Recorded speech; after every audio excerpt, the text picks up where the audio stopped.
학습장애, ADHD, 특장애. 익숙하진 않지만 한 번쯤은 들어보셨을 것 같은데요. 예전에는 그렇게 흔한 병은 아니었지만 현대사회가 다양화, 기능화, 복잡화되면서 나타나는 질병 중에 하나라고 할 수 있습니다. 오늘은 그 중에서도 소아 어린이를 집에서 키우시는 분들이라면 관심을 가지실 만한 스펙트럼 장애에 대해서 알아보도록 하겠습니다.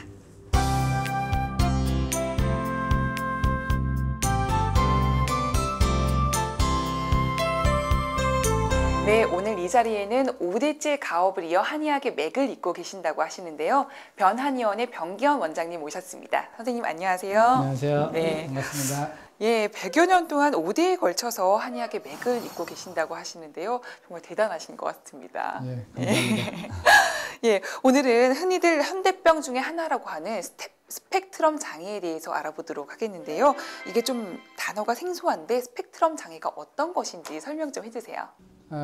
이전에는 이제 학습장애라든지 틱장애, 발달장애 이런 것들을 별개의 원인을 가진 어떤 개별적인 질환이라고 생각했습니다. 그러나 최근에는 이것이 Functional Disconnection Syndrome이라고 그래가지고 뇌의 기능적 이상으로 오는 그런 질환이라고 그래가지고 스펙트럼 질환이라고 하고 있는데요. 스펙트럼이 잘 아시다시피 빨주노초, 파남보 색깔을 가지고 있잖아요. 근데 경계가 있습니까? 없습니까? 경계가 좀 애매모호하죠. 예, 그렇죠. 그런 것처럼 틱이라든지 발달장애, 학습장애, ADHD 이런 증상들이 어떤 경계가 불분명하게 공통적으로 가지는 증상들이 있는 것을 이제 스펙트럼 장애라고 이렇게 얘기를 하고 있습니다. 그렇다면 특장애나 ADHD 그리고 학습장애 같은 이 질환들이 모두 다 유사한 원인을 가지고 있다는 말씀이신가요? 예, 일반적으로 이제 그런 것들이 환경적인 원인이나 해부학적인 원인, 그리고 신경화학적인 원인, 또 뇌의 기능적, 기질적인 어떤 손상으로 인한 원인으로 이렇게 들고 있는데요. 공통적으로 가지고 있는 것은 뭐냐면 이런 증상을 가지고 있는 아이들이 좌우뇌의 불균형이 있다는 것입니다. 그렇기 때문에 근본적인 원인은 좌우뇌의 불균형이 아닌가 이렇게 보고 있는 것이죠.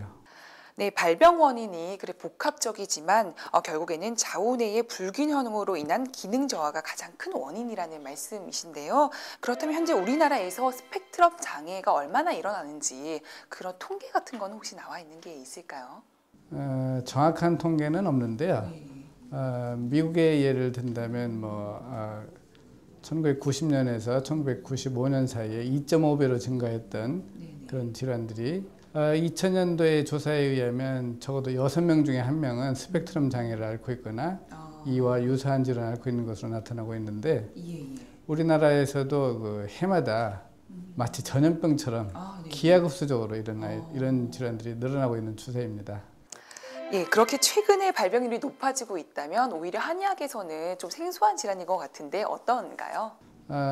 그렇지는 않고요. 우리 한의학에서도 오지라고 그래가지고 소개되고 있는데 오지라는 것은 어지, 행지, 입지, 치지, 발지를 얘기합니다. 이 중에서 어지라는 것은 말이 늦은 것이고요. 입지라는 것은 좀 일어서는 것이 늦는 것이고 행지는 이제 보행이 늦은 것을 얘기하는 건데 이런 것은 다 발달장애를 이야기한 것이고요. 특히 우리 눈이라는 것은 오장육부에 전기가 모인 그런 곳인데 눈의 움직임을 보아 아이들의 어떤 뇌의 상태를 관찰하기도 합니다. 네, 그럼 구체적으로 스펙트럼 장애라고 할 수 있는 그런 증상과 특징에 대해서 알아보도록 하겠습니다. 학습장애, 틱장애, 발달장애, ADHD 같은 어떤 이런 질환이 있는 경우에는 어떻게 구분이 가능할까요? 일단 학습장애라는 것은 지능이 정상이거나 정상 이상인데도 불구하고요. 노력에 비해서 학업 성취도가 떨어지는 것을 얘기합니다. 그래서 주로 장애는 읽기장애라든지 쓰기장애, 그리고 수학 학습장애 등으로 이제 나누고 있고요. 또 발달장애라는 것은 나이에 비례해서 발달이 돼야 되는데 약 25% 정도 이상 떨어지는 경우를 이제 발달장애라고 하고요. 거기는 운동 발달 지연이 있을 수가 있고 언어 지연이 있을 수가 있습니다. 또 전체적인 발달 지연도 있을 수가 있는데 이런 아이들은 언어가 늦게 되는 것이 거의 공통적인 특징이고 또 또래 관계의 형성이 굉장히 어렵게 됩니다. 네네네. 그래서 어떤 뭐 퍼즐이라든지 장난감에 집착하게 되고요. 네네. 그런 교우 관계가 많이 떨어지는 그런 경우를 얘기할 수 있습니다. 다음으로 틱이라는 것은 본인이 의지대로 조절되어야 되는 근육이나 음성을 본인이 조절을 못하고 반복적으로 나타나는 증상인데요. 예, 예. 크게 그 운동 틱과 그 음성 틱으로 나누고 있습니다. 네네. 운동 틱이라는 것은 이제 시작이 눈을 깜빡거린다든지 네네. 얼굴을 찡그린다든지 아니면 뭐 어깨를 들썩거린다든지 예예예. 심한 경우에는 이제 배를 들썩거리고 네. 심지어 발로 차기도 하고 이런 것이 이제 운동 틱이고요. 예예. 음성 틱은 이제 코를 킁킁거리는 소리를 낸다든지 네네네. 가래 뱉는 맞죠. 소리 예. 이런 소리를 이제 네네. 내기 시작해요. 예, 상당히 많은. 예, 근데 그것이 이제 점점 심해지면 외설스러운 얘기라든지 욕설을 한다든지 아니면 큰 소리를 지르게 되죠. 네네. 심한 경우에는 뭐 완전히 뭐 침을 뱉고 또 이렇게 음성하고 운동이 네네. 복합적으로 나타나는 뚜렛으로 가기도 합니다. 그것을 뚜렛 증후군이라고 하기도 하죠. 네. 다음으로 이제 ADHD라는 것은 예. 잘 아시다시피 요즘 매스컴에서 많이 나오고 있죠. 굉장히 많이. 예. 말 뜻 그대로 이제 주의력 결핍 및 과잉 행동 장애를 얘기하고 있는데 네네. 주의력이 떨어지고 네네. 그렇지 않으면 충동성이 심해가지고 네네네. 작은 자극에도 욱하는 그런 정신장애를 얘기하고 있는데요. 예예. 이런 일련의 증상들이 예를 들어서 틱이 있다 그러면 틱만 있는 게 아니고 네네. 틱이 있는 아이가 또 과잉성도 있고요. 강박증도 있고 아. 여러 가지 복합적으로 조금씩 다 가지고 있는 거죠. 네네네. 이외에도 그 강박증이라든지 아스퍼거 신드롬이라고 그래가지고 이런 증상이 있는데 이것도 역시 스펙트럼 질환 속에 속하는 것입니다. 이런 증상들이 이제 공통적인 특징이 모두 다 좌우뇌의 불균형이 있다는 것이 공통적인 특징이라고 할 수 있습니다. 그렇다면 다음으로 이제 진단 방법이 굉장히 궁금해지는데요. 구체적으로 통증이나 증상이 명확하지 않아서 이렇게 진단을 하기도 쉽지가 않을 것 같은데 어떠신가요? 일단 이제 그 질문지를 통해서 네네. 학습 능력을 평가하게 되고요. 네네. 또 지능 검사를 하게 됩니다. 그것은 이제 그 나타나는 그 질문지를 통해서 하는 그런 검사지만 네. 더욱 중요한 것은 그 아이의 몸의 상태를 보는 거죠. 몸의 상태를. 네. 사람은 거짓말을 할 수 있지만 우리 몸은 거짓말하지 않는 예, 거거든요. 맞아요. 예, 그래서 이 아이의 대근육, 소근육의 검사, 감각, 인지 검사, 네네. 또 그 운동력 검사. 네네. 특히 이제 눈의 움직임을 보게 되는데 눈이라는 것은 그 뇌의 반응적입니다. 네네. 그래서 위를 봐라 그렇게 얘기를 하면 위를 보죠. 아래, 왼쪽, 오른쪽. 이 눈의 움직임을 보면 특히 뇌의 상태를 알 수 있습니다. 되게 신기하네요. 예, 그러므로 이러한 여러 가지의 결과를 통합적으로 분석하여 어느 쪽 뇌의 기능이 떨어져 있는지를 이제 찾아내게 되는 것입니다. 그렇습니다. 예, 지금 스펙트럼 장애에 대해서 알아보고 있는데요. 제 생각에는 이제 구체적으로 정의 내리기는 상당히 어렵지만 굉장히 심각한 질병인 것 같습니다. 근데 방금 진단 방법에 대해서 말씀을 해주셨는데 구체적으로 어떤 아이들이 이런 검사를 빨리 좀 받는 게 좋을까요? 글쎄요. 일단 어떤 사물을 볼 때 항상 이제 고개를 삐딱하게 보는 그런 아이들이 있어요. 그래서 이제 눈이 왼쪽 오른쪽이 이렇게 일자가 아니고 이쪽으로 되든지 이쪽으로 되든지 하는 경우가 있죠. 이런 아이들은 한번 진단을 받아보는 것이 좋고요. 주변에서 많이 볼 수 있는데요. 또 웃음을 참지 못하는 아이도 좀 문제가 있는 것입니다. 오히려 많이 웃어도 문제가 된다. 아무 이유 없이 웃는 그런 경우 있잖아요. 그런 경우도 이제 검사를 받는 게 좋고요. 또 이제 간지럼을 너무 심하게 타거나 또 심지어 뭐 옷을 입었는데 그 옷 레벨에 애가 굉장히 이제 많이 민감하게 반응하는 경우도 이제 좀 한번 진단을 받아보는 게 좋고요. 특히 눈 맞춤이 없는 경우에는 상호작용이 없기 때문에 반드시 진단을 해봐야 됩니다. 눈 맞춤이 없으면 없을수록 문제가 좀 더 심각해진다고도 얘기할 수 있는데요.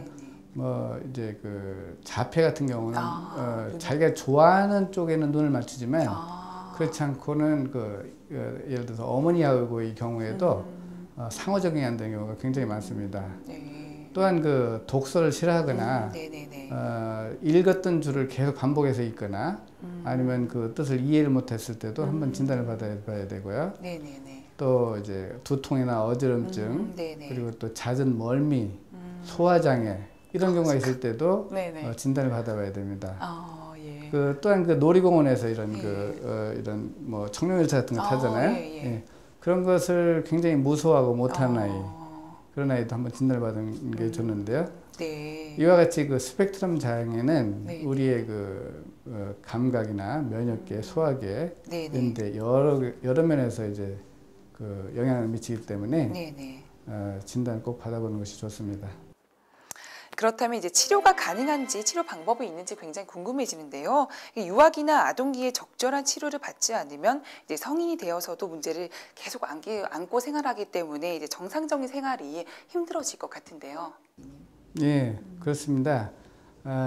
일반적으로 이런 스펙트럼 장애를 치료하는 방법으로는 뭐 약물 치료가 있을 수가 있고요. 또 뭐 미술 치료, 음악 치료, 감각 통합 치료, 놀이 치료, 특수 운동 치료 등 여러 가지 방법이 있습니다. 네, 많이 하고 있죠. 예, 이런 치료를 통해서 이제 아이들의 뇌를 개선하고 있는데요. 뇌가 좋아지는 것은 세 가지입니다. 영양, 산소, 자극. 예, 영양이라는 것은 음식을 포함해서 약을 얘기할 수 있고요. 약이라는 것은 먹을 때 이제 효과를 보지만 먹지 않으면 서서히 약효가 떨어지게 그렇죠. 됩니다. 예. 그러므로 약만으로 치료한다는 것은 조금 문제가 있을 수 있는데요. 또한 그 산소는 이제 호흡을 통해서 공급이 되는 거고요. 중요한 것은 자극입니다. 예. 자극이라는 것은 그 자전거 타는 법에 비유한다면 자전거를 배울 때는 힘들지만 한 번 배우면 평생을 타는 것처럼 잊어버리지 않고. 예. 자극에 의해서 뇌의 기능이 올라갔을 때 재발이 되지 않는 것입니다. 근데 이제 이런 치료 단계에서 중요한 점이 있는데요. 뭐냐면 모든 자극, 제가 서두에 말씀드린 것처럼 놀이치료, 음악치료, 뭐 감통치료, 모든 자극은 뇌에 자극이 되는데요. 좌우뇌 구별이 없이 자극을 주게 되면 어떤 현상이 오느냐면 한쪽이 좋고 한쪽이 나쁜 상태에서 자극을 주게 되면 어느 쪽이 더 좋아질까요? 원래 좋았던 쪽이 더 좋아질 것 같은데요. 예, 그렇습니다. 좋아진 쪽은 자기가 좋아하기 때문에 그쵸. 받아들이게 되세요. 예를 들어서 퍼즐 놀이를 한다. 자기 좋아하면 받아들이겠죠? 그리고 이제 아이들이랑 같이 놀이치료를 한다. 그럼 안 받아들이고 혼자 있게 돼요. 그와 같이 자기가 좋아하는 쪽만 받아들이기 때문에 분명히 좋아지는데 좋아진 쪽이 좋아진다는 것이 또 문제가 되고요. 이것이 불균형이 유지된 채로 가는 겁니다. 그런 문제가 예, 그렇기 때문에 어머님들이 이제 그런 치료를 받은 후 약 1년 후에 이런 대답을 하게 되죠. 우리 아이가 작년에 비해서 좋아졌어요. 근데 애가 커서 좋아졌는지 커서 좋아졌는지 치료받아 좋아졌는지 모르겠다라는 대답을 하게 되는 것이죠. 예. 그리고 이제 이런 아이들이 성인이 돼서 불균형이 유지된 채로 가게 되면 직장에서도 잘 적응을 하지 못합니다. 그러므로 잦은 이직을 하게 될 수도 있고요. 또 실직을 당할 수도 있고 심한 경우에는 결혼을 해서도 실패하는 경우를 제가 많이 보았습니다. 예, 그러므로 반드시 치료를 해줘야 되는 것이라고 생각합니다. 그렇겠네요. 네, 앞서 말씀하신 것들을 정리를 해보면요.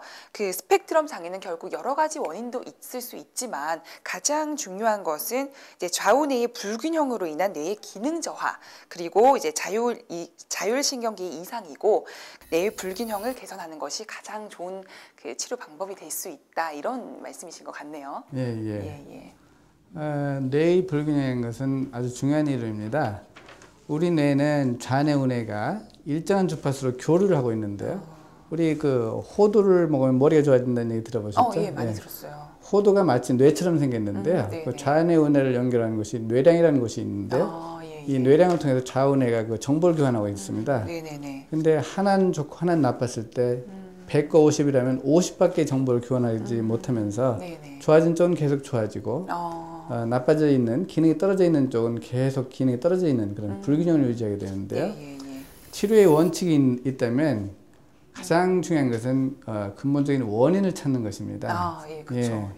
우리가 서울에서 부산을 갔을 때 길을 알고 가는 것하고 그냥 무작위로 그냥 길을 나선 거하고는 틀리지 않습니까? 그렇기 때문에 근본적인 원인을 찾아서 치료하는 것이 치료의 핵심이라고 할 수 있겠습니다.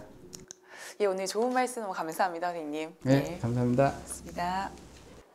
지금까지 변한의원의 변기원 원장님과 스펙트럼 장애에 대해서 말씀 나눠봤습니다.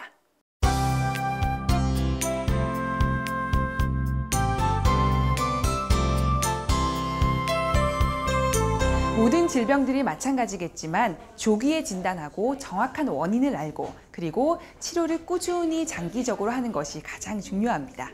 스펙트럼 장애도 바로 그런 것이 아닐까요? 지금까지 헬스조선 배지영 기자였습니다.